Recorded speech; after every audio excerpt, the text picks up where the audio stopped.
नमस्कार दोस्तों, मैं आप सभी का स्वागत करता हूं अपने YouTube चैनल एग्ज़ाम कॉपी में। दोस्तों, जैसा कि आप सभी को पता है कि दोपहर में हमारी पॉलिटी का लाइव टेस्ट होता है। ये लाइव टेस्ट हो रहा है 2 दिन से। और पहला हमारा टेस्ट हुआ था प्रस्तावना का, प्रियम्बल, ठीक है। दूसरा आज हमारा है नागरिकता यानी कि सिटीजनशिप। ये भाग 2 की हम बात करेंगे आज इसमें। और इसमें जो भी इम्पोर्टेंट जो प्रश्न होंगे उनका हम टेस्ट लेंगे, ठीक है। तो ठीक है दोस्तों, चलिए टेस्ट को स्टार्ट करते हैं। और इसके पहले मैं आप लोगों को ये बता दूं कि अगर आपने चैनल को सब्सक्राइब नहीं किया है तो प्लीज़ सब्सक्राइब कर लीजिए, बेल आइकन को ऑन कर लीजिए, लाइक करिए, कमेंट करिए और शेयर करिए। और अब हम टेस्ट को स्टार्ट करते हैं। तो सबसे पहले हमारे सामने प्रश्न आ चुका है। पहला प्रश्न देखिए, भाग 2 नागरिकता की हम बात करेंगे। नागरिकता का हम टेस्ट लेने जा रहे हैं, ठीक है। देख लीजिए यहाँ पर पहले इसको। और जैसा कि आप सभी को पता है कि मैं 15 सेकंड का आप लोगों को समय दूंगा, प्रश्न पढ़ूंगा, 15 सेकंड का समय दूंगा, सोचिएगा इसका आंसर क्या होगा, फिर मैं आप लोगों को इसका आंसर बताऊंगा, ठीक है। तो बताइए, अनुच्छेद 5 से लेकर के 11 तक का संबंध किससे है?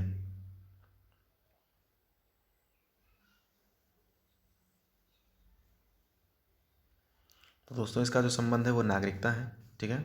1 मिनट, ये नागरिकता सी हमारा सही आंसर हो जाएगा, ठीक है। देखिए, 1 से लेकर के 4 तक हमारा भाग 1 है, ठीक है। और 5 से लेकर के 11 तक हमारा भाग 2 हो जाएगा, ठीक है। फिर 12 से लेकर 35 तक हम भाग 3 की बात करेंगे, जिसका टेस्ट हम कल लेंगे, ठीक है। मूल अधिकार तो वो तो मतलब खैर कल होगा, लेकिन आज बस अपने समझ लीजिए कि नागरिकता जो है ये 5 से लेकर के 11 आर्टिकल तक इसमें नागरिकता का बात किया गया है, ठीक है। आगे देखते हैं अगला प्रश्न। अगला प्रश्न है, निम्न में से कौन सा कथन असत्य है? देखिए, इसमें 3 जो हैं वो सत्य होंगे, ठीक है। और एक आपको गलत वाला ढूंढना है। भारत में नागरिक जन्म से या प्राकृतिक रूप से राष्ट्रपति बनने की योग्यता रखता है। अमेरिका में केवल जन्म से नागरिकता ही राष्ट्रपति बन सकता है। भारत में नागरिकता अधिनियम 1955 लागू है। या भारतीय संविधान के भाग 3 में नागरिकता के बारे में कहा गया है।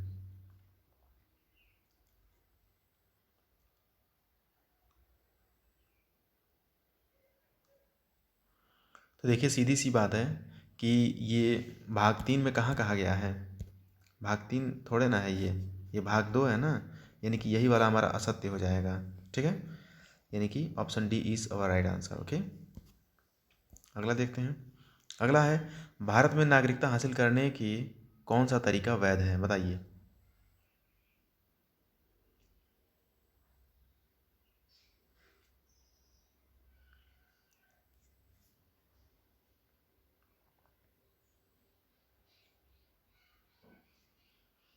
तो इसका जो राइट आंसर हो जाएगा वो हो जाएगा डी।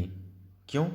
क्योंकि देखिए ये, तो देखिए, आप जन्म से भी ले सकते हैं, वंश के आधार पर भी आप ले सकते हैं, और क्षेत्र समष्टि के आधार पर भी ले सकते हैं।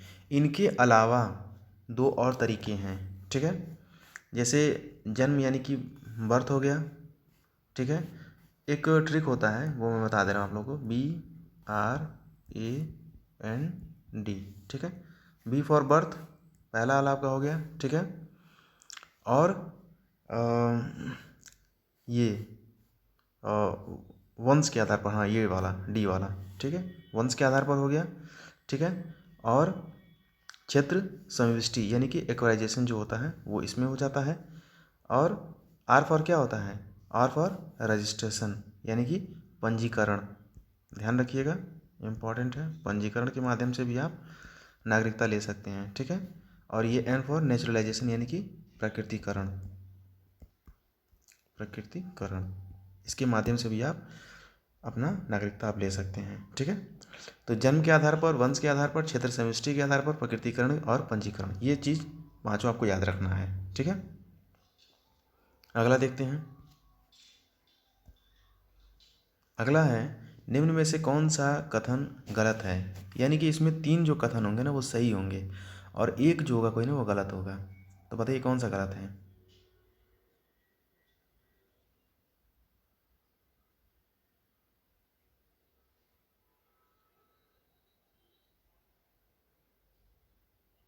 तो देखिए, भारत में एकल नागरिकता भी है। भारत में एकल नागरिकता है। अगर आप किसी दूसरे देश का अगर आप नागरिकता अगर आप लेते हैं, ठीक है, तो आर्टिकल 9 के अनुसार आपकी नागरिकता वैसे ही आपको छोड़ने की जरूरत नहीं है, आपकी भारतीय नागरिकता समाप्त हो जाएगी। ठीक है, आर्टिकल 9 में ये कहा गया है। ओके।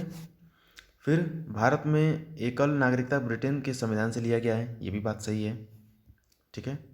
फिर अगला क्या है, एक व्यक्ति जन्म से भारतीय माना जाएगा यदि वह या उसके माता पिता अविभाज्य भारत में पैदा हुए। बिल्कुल सही है, ये भी सही है। ठीक है। तो इसमें से गलत कौन है, क्या पूछ रहा है ये, कौन सा कथन गलत है, तो यही वाला हमारा गलत हो जाएगा, ये वाला।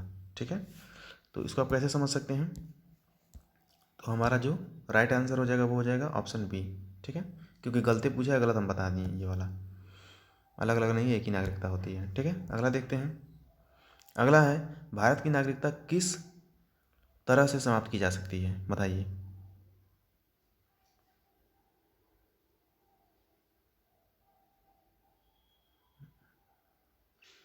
तो देखिए, स्वैच्छिक त्याग से हो सकता है। ठीक है, क्यों, क्योंकि मान लीजिए कि आप किसी दूसरे देश में रहना चाहते हैं, आप वहाँ पे जाकर अपना नागरिकता ले लिए, हालांकि आप नहीं त्यागेंगे तो भी आपका ख़त्म हो जाएगा, लेकिन अब मान लीजिए कि आपने त्याग कर दिया। ठीक है, तो त्याग के द्वारा भी आपका नागरिकता ख़त्म हो सकता है, पहली चीज़।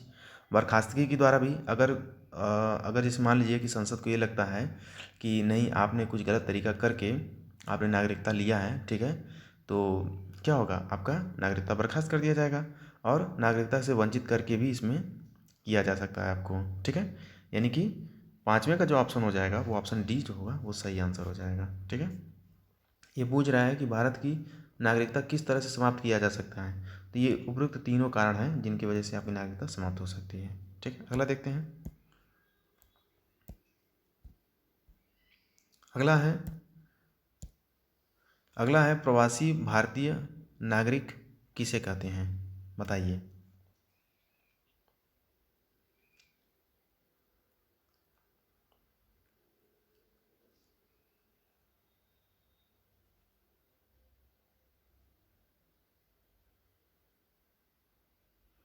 तो देखिए, इसका जो राइट आंसर हो जाएगा वो ऑप्शन डी हो जाएगा, क्योंकि नागरिकता अधिनियम 1955 के प्रवासी भारतीय नागरिक के रूप में अगर कोई व्यक्ति दर्ज है, ठीक है, तो वो भी प्रवासी भारतीय होगा, भारतीय नागरिक होगा।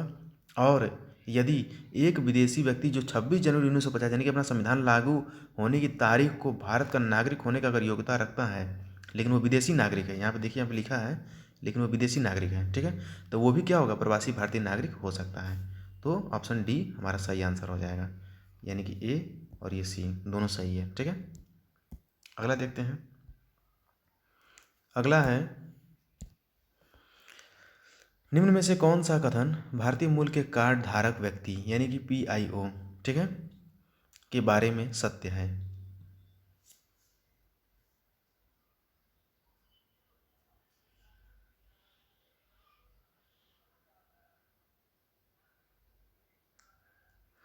तो देखिए, ऑप्शन बी जो होगा वो सही हो जाएगा, क्योंकि पीआईओ कार्ड धारक अगर 7 वर्ष से भारत में रह रहा है तो वो भारत की नागरिकता उसको मिल जाएगा। ठीक है, ये एक मतलब मिनिमम क्राइटेरिया तय किया गया है कि आपको 7 साल आपको रहना ही पड़ेगा भारत में। ठीक है, तो इस चीज़ को आपको ध्यान रखना है, ऑप्शन बी हमारा सही हो जाएगा। ठीक है, अगला देखते हैं। अगला है, ओसीआई कार्ड धारक के बारे में कौन सा कथन सही नहीं है, यानी कि 3 कथन जो होंगे वो सही होंगे ओसीआई के बारे में, और एक जो होगा वो गलत होगा। ठीक है, वही आपको बताना कौन सा गलत है।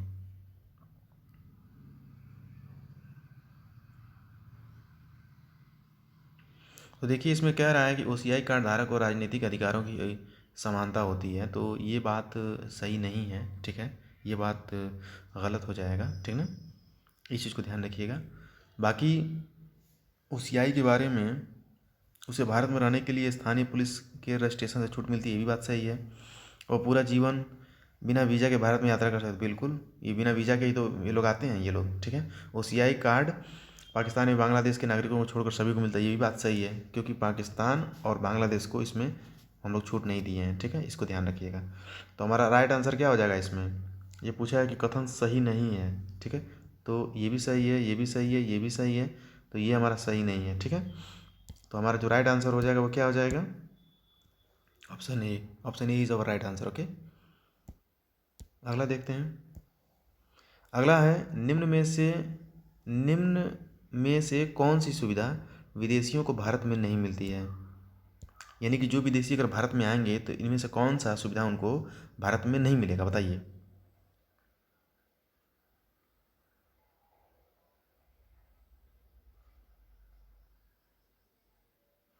तो देखिए इनमें से कोई भी सुविधा उन लोगों को नहीं मिलता है, ठीक है, क्योंकि धर्म, जाति, लिंग, जन्म स्थान के आधार पर विभेद उनसे किया जा सकता है, बिल्कुल।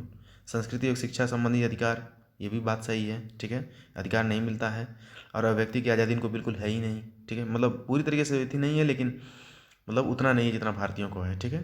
तो इस प्रकार से इसमें ऑप्शन क्या हो जाएगा, ऑप्शन डी इज़ और राइट आंसर हो जाएगा, ठीक है, इसको ध्यान रखिएगा। 9वें का क्या है, ऑप्शन डी। ओके, अगला देखते हैं। अगला है निम्न में से कौन सा सुमेलित नहीं है, बताइए। तो देखिए इसमें से संसद द्वारा कानून बनाकर नागरिकता अधिनियम का नियमन, ये 7 में नहीं है, ठीक है। ये जहाँ तक मुझे लगता है और मुझे सही लगता है ये 11 में है, आर्टिकल 11 में है, ठीक है। देखिए सुमेलित नहीं है पूछ रहा है, ठीक है, तो ये वाला सुमेलित है। 5 संविधान लागू होने के समय स्वतंत्रता, ठीक है, ये सही है। फिर अनुच्छेद 8 भारतीय मूल के ऐसे लोगों की नागरिकता जो भारत के बाहर निवास कर रहे हैं, ठीक है, ये भी बात सही है, ठीक है। फिर 10वां नागरिकता अधिकारों की निरंतरता, ये भी बात सही है। तो इसमें से सुमेलित कौन सा नहीं है, तो यही 7वां सुमेलित नहीं है, क्योंकि 7वां में बात किया गया है ये ऐसे व्यक्ति जो भारत में रह रहे थे, पाकिस्तान चले गए, फिर पाकिस्तान से फिर भारत आए व्यक्तियों की बात करता है इसमें, ठीक है। और 6वां में क्या था, 6वां में था कि ऐसे व्यक्ति जो पाकिस्तान से भारत आ रहे हैं, ठीक ना। तो इस चीज़ को विशेष रूप से ध्यान रखिएगा। तो यहाँ पर हमारा ऑप्शन क्या सही हो जाएगा, option C is our right answer, ध्यान रखिएगा, ठीक है, क्योंकि ये यहाँ पर 11 होगा, ठीक ना, इसको ध्यान रखिएगा। तो ठीक है दोस्तों, इस प्रकार से हमारे 10 प्रश्नों का जो टेस्ट है वो कंप्लीट होता है। और उम्मीद करता हूँ कि आप लोगों को टेस्ट पसंद आ रहा होगा। पसंद आ रहा है तो प्लीज़ लाइक करिए, चैनल को सब्सक्राइब करिए, ठीक है। और मिलता हूँ फिर मैं आप लोगों को अगले टेस्ट में, तब तक के लिए नमस्कार।